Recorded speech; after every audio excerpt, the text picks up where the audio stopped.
Буква О за очила, огледало, охлюв и обувки.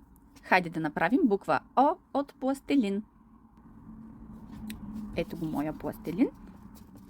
Май трябва да стане малко по-дълъг, за да ми стигне за буква О.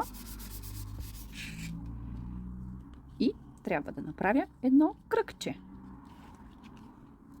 Защото буква О е кръгче. Готова съм с буква О. Много лесно се получи. Хайде да я направим и с маркера. Вижте колко са лесни думите с буква О. Предметите за буква О са орехи, орехи и очи. Орехи и очи. Орехите са ето тези ядки. Виждали ли сте орех? Той има черупка, а вътре много прилича на човешкия мозък. Поне така казват.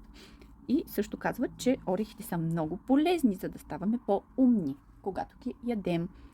Орех. Разбира се, трябва да не сте алергични, за да хапвате орехи. Те са много любими на катеричките и на всички горски животни. И очи. Тук имаме два вида очи. Едни човешки и едни животински. На какво животно мислите, че са очите? На котка. Точно така. Орех и очи за буква О.